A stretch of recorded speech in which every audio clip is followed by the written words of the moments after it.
तो नेक्स्ट हम देखेंगे cost of acquisition and cost of improvement. कैसे एसेट के लिए? इंटेंजिबल एसेट के लिए। इंटेंजिबल एसेट्स के लिए सेक्शन 55। सेक्शन 55।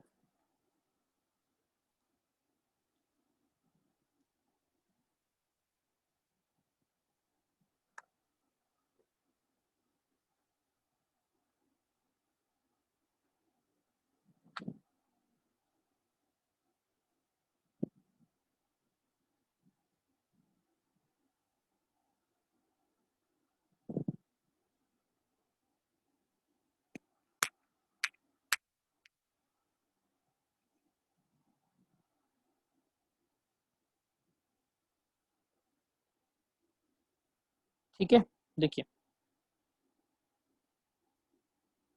ऊपर वाला तो आपका टेंजिबल एसेट्स का था, अभी हम इनटेंजिबल एसेट को देख लेते हैं।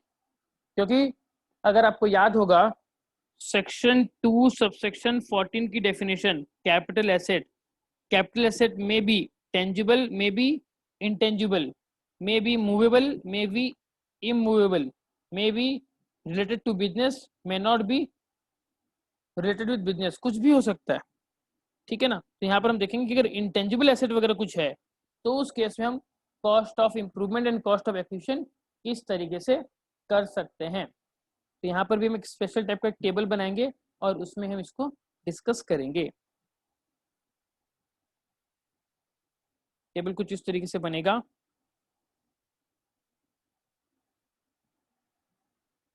पहला आपका होगा nature of asset, nature of asset. दूसरा रहेगा cost of acquisition, cost of improvement. ठीक है, इसमें सबसे पहले लिखिए फाइनेंशियल एसेट। फाइनेंशियल एसेट में आपका कॉस्ट ऑफ एक्विजिशन क्या होगा? जितना प्राइस में आपको मिला था, दैट इज अलॉटमेंट और परचेज प्राइस। जितना, इसको एक काम कर दो, अलॉटमेंट और परचेज प्राइस, जिस प्राइस में आपको अलॉट हुआ था या जिस प्राइस में आपने परचेज किया था वो आपका हो जाएगा कॉस्ट ऑफ एक्विजिशन। ठीक है, कॉस्ट ऑफ इंप्रूवमेंट इस केस में कुछ नहीं होता। फाइनेंशियल एसेट के केस में कॉस्ट ऑफ इंप्रूवमेंट आपका कुछ नहीं होता। देन इसके बाद हम देखेंगे दूसरा। दूसरा क्या आपका? Self generated goodwill of business. Self generated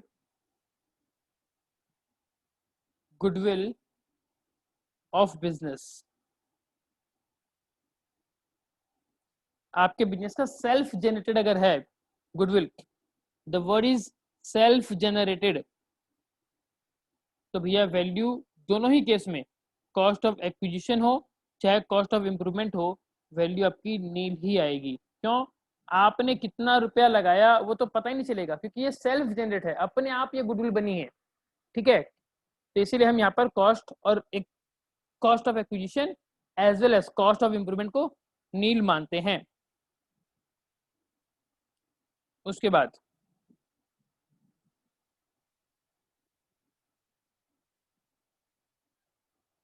right to manufacture asset में लिखिए right to manufacture,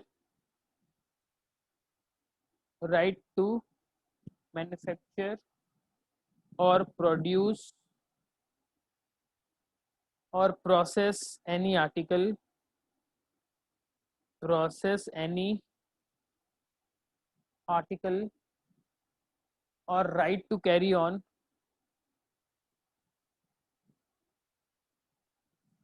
right to carry on business और प्रोफेशन।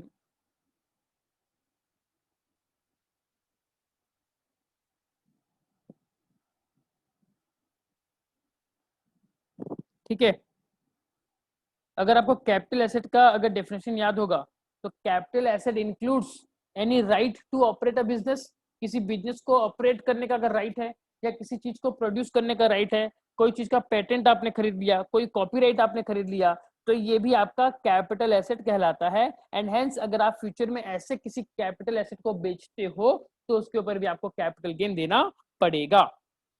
ठीक है, तो हमारा एसेट कौन सा हो गया, राइट टू मैन्युफैक्चर या फिर राइट टू प्रोड्यूस, कुछ भी पेटेंट हो गया, कॉपीराइट वगैरह हो गया, इस टाइप का।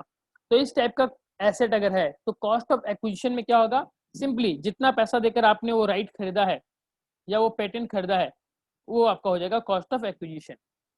ठीक है, मान लीजिए कि मेरे पास अभी कोरोना बनाने की एक वैक्सीन का एक फॉर्मूला है, तो मैं वो फॉर्मूला जितने में बेचूंगा किसी सामने वाले पार्टी को, तो सामने वाले पार्टी के लिए कॉस्ट ऑफ एक्विजिशन मतलब वो मेडिसिन बनाने का फॉर्मूला उसने मुझसे जितने रुपए में खरीदा वही पैसा तो उसके लिए क्या हो गया, कॉस्ट ऑफ एक्विजिशन। और ऐसे केस में कॉस्ट ऑफ इंप्रूवमेंट कुछ नहीं होता।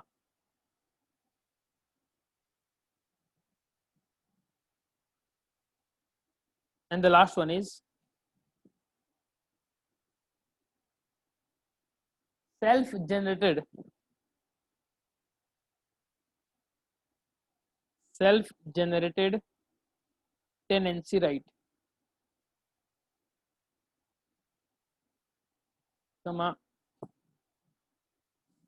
रूट परमिट्स,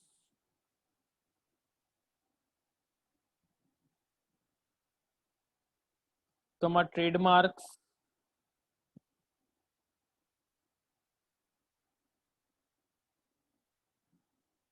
ब्रांड नेम,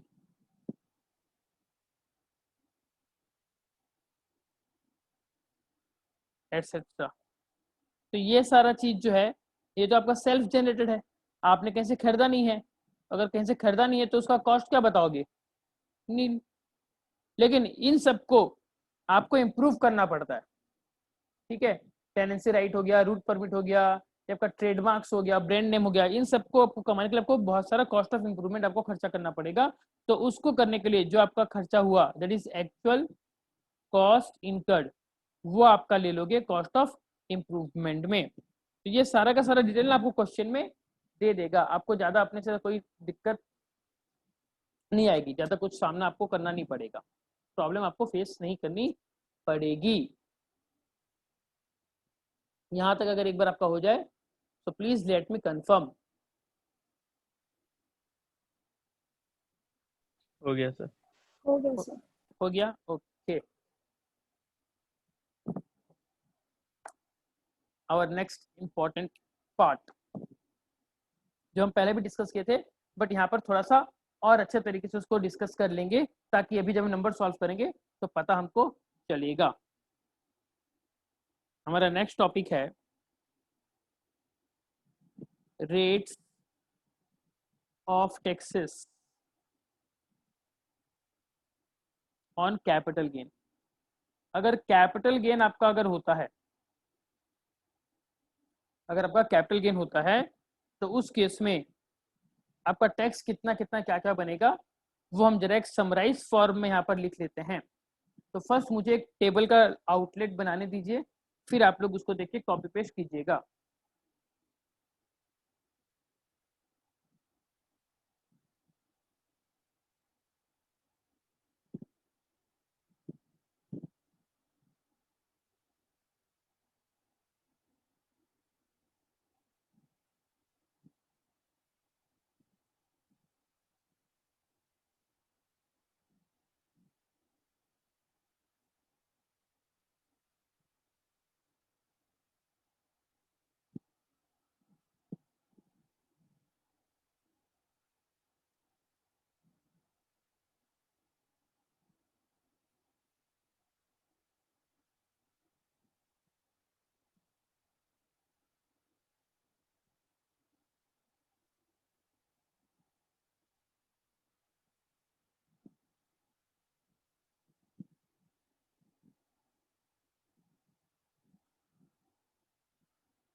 चलिए लिखिए particulars,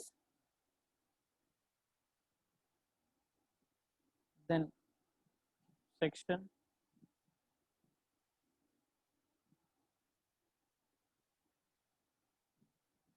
then rate of tax, ये आपका और भी जाएगा, ठीक है ना।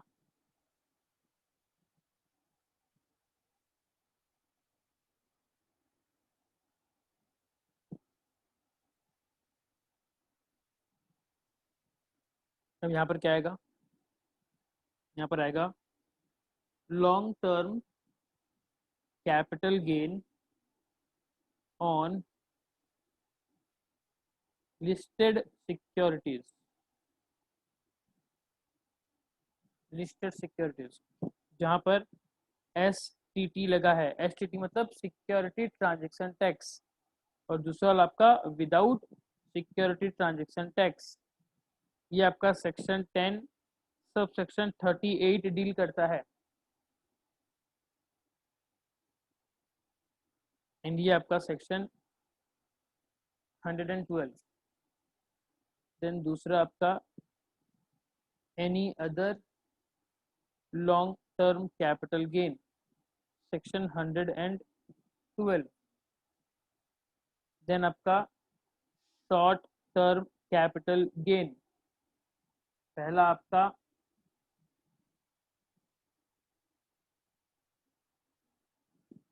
Listed securities, listed securities with security transaction tax, and दूसरा में लिखिए no security transaction tax and short term capital gain on any assets.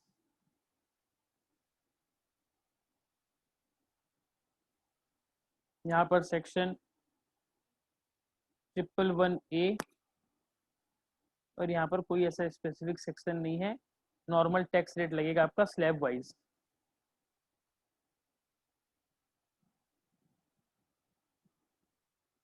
इसको अपडेट कीजिए, फिर आगे बढ़ते हैं।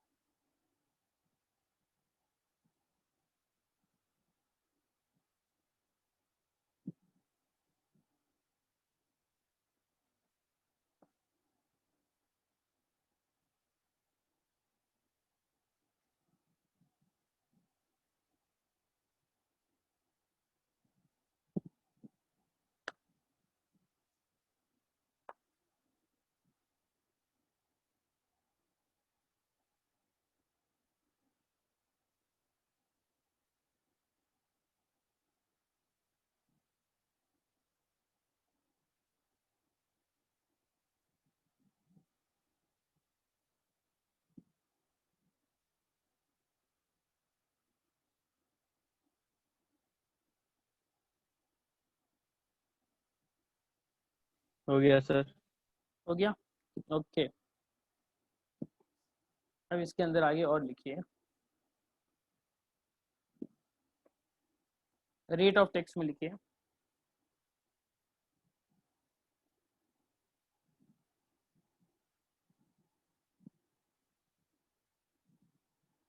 taxable now at the rate of 10% if exceed ₹1 lakh.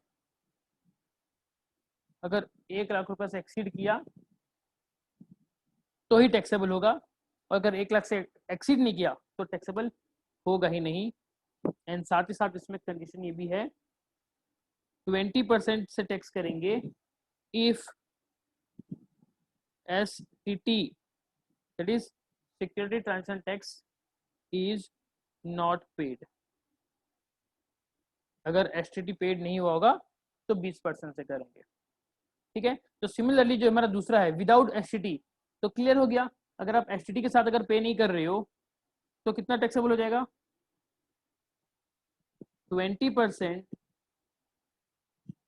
With indexed cost of acquisition और 10% of long term capital gain without indexed cost of acquisition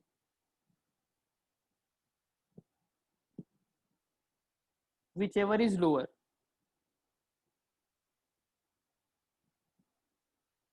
Whichever is lower. Any other के case में क्या है, बहुत ही सिंपल है, 20%. एंड 111A वाला जो listed security है विथ एसटी, वहां पर आपका 15%. एंड यहां पर आपका नॉर्मल स्लैब रेट. ये हमारा हो गया tax rate.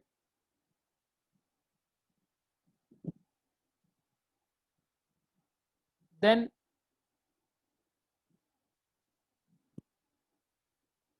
Deduction under section 80C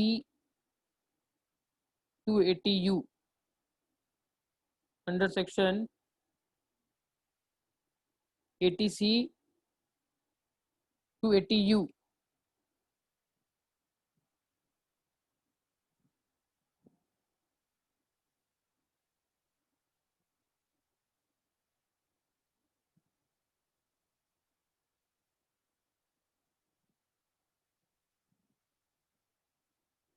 ठीक है,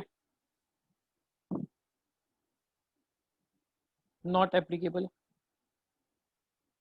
not applicable, not applicable, not applicable, but सिर्फ लास्ट वाले में एप्लीकेबल.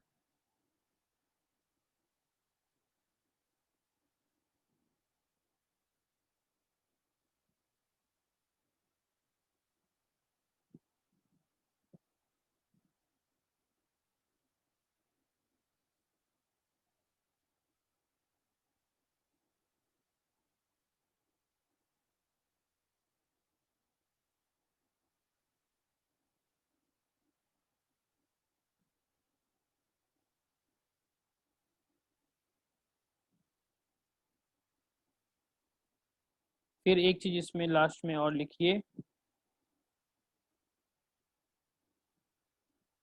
सेक्शन 112A, यहाँ लिखिए taxable at the rate of 10% beyond ₹1 lakh on specified securities, on specified securities. Government ने कुछ कुछ सिक्योरिटीज को स्पेसिफाइड किया है, अगर वो सिक्योरिटी से अगर आपको 1 लाख से ज्यादा अगर गेन होता है तो फिर वहां पर क्या हो जाएगा, 10% से आपका टैक्सेबल हो जाएगा, अदरवाइज कुछ नहीं होगा. ये कहता है सेक्शन 112A. इस चार्ट को जरा अच्छे से देख लीजिए.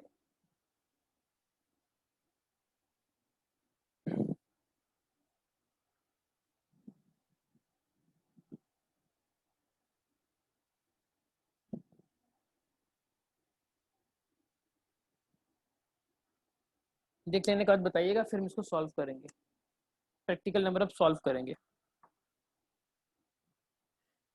हो गया सर. हो गया, ओके. तो चलिए फिर कुछ कुछ नंबर सॉल्व करते हैं.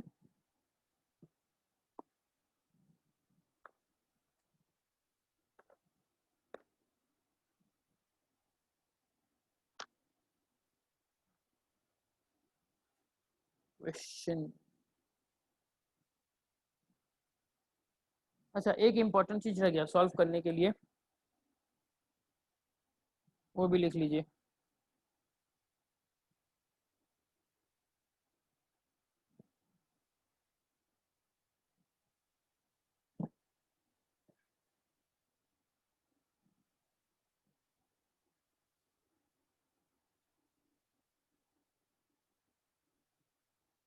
हेडिंग दीजिए, कॉस्ट इन्फ्लेशन इंडेक्स, जिसे हम कहते हैं CII. आई, कॉस्ट इन्फ्लेशन इंडेक्स, ठीक है, year and CII, year and CII, ठीक है। लिखिए यहाँ पर ईयर 2000, ये आपका फाइनेंशियल ईयर, ठीक है ना, ये आपका फाइनेंशियल ईयर, फाइनेंशियल ईयर 2001 2002, इस तरीके से लेकर आप एट प्रेजेंट 2020-21 तक लिख लीजिए। 2001 2 2002 3 2003 4 2004 5 2005 6 2006 7 2008 9 2009 10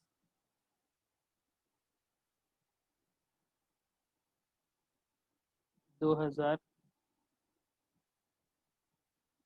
2010 11 2011 12 2012 13 2013 14 2014 15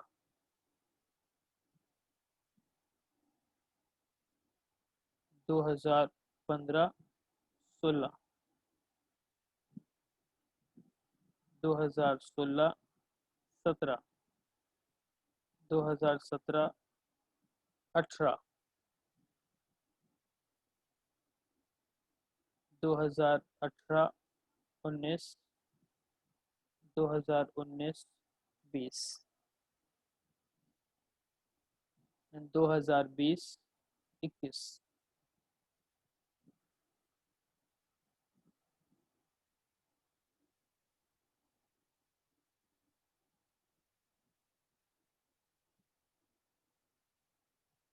देखिए 2001-2 का लिखिए, 2001-2 में जो 100 रुपये था, नेक्स्ट ईयर उसका वैल्यू बढ़कर हो गया 105, फिर हो गया आपका 109, फिर 113, फिर आपका 117, फिर 122, फिर आपका 129, फिर आपका 137, फिर आपका, मैं कुछ छूट गया ना यहाँ पर, रुको एक मिनट, 1 2 2 3 3 2001 2 2 3 3 4 4 5 5 6 6 7, अच्छा यहाँ छूट गया ना, वही मैं सोचू कुछ छूटा है।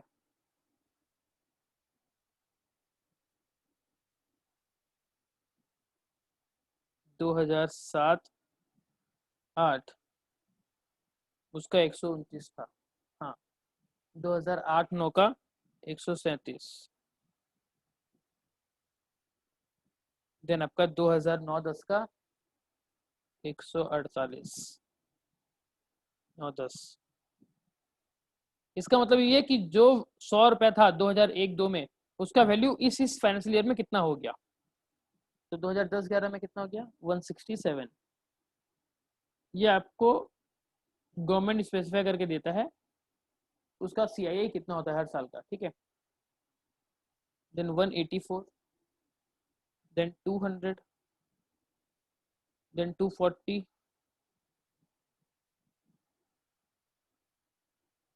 देन 254, 264, 272, 280,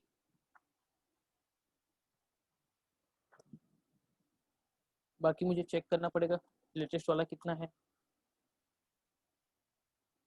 मुझे जरा 2 मिनट दीजिए आप लोग।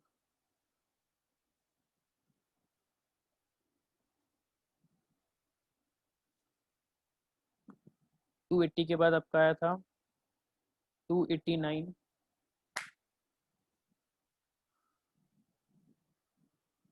289,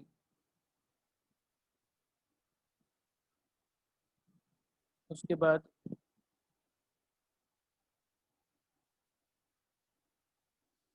फिर कुछ था क्या 19, 20, एक सेकंड कुछ छूट गया, एक सेकंड। 11, 10, 11, 11, 12, 12, 13, 13, 14, 14, 15, 15, 16, 16, 17, 17, 18, 18, 19, 19, 20।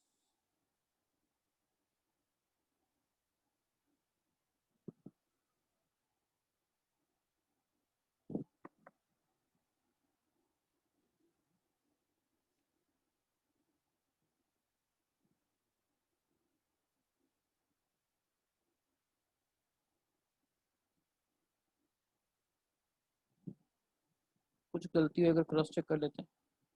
2001-2 का है 100, 105, 2-3 का 109, 2010-11 का 167, 184, 11-12, 12-13 का 200, 13-14 का, अच्छा यहाँ गलती हो गया, यहाँ गलती हो गया, प्लीज सुधार लीजिए इसको।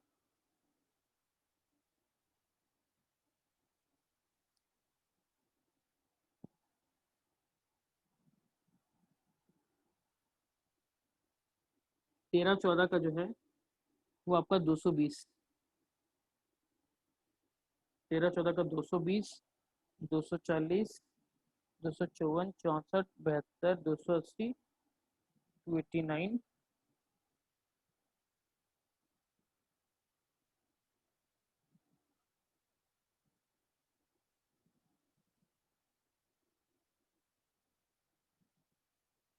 एंड देन आपका 301, 301। तो हमारे लिए इम्पोर्टेंट है,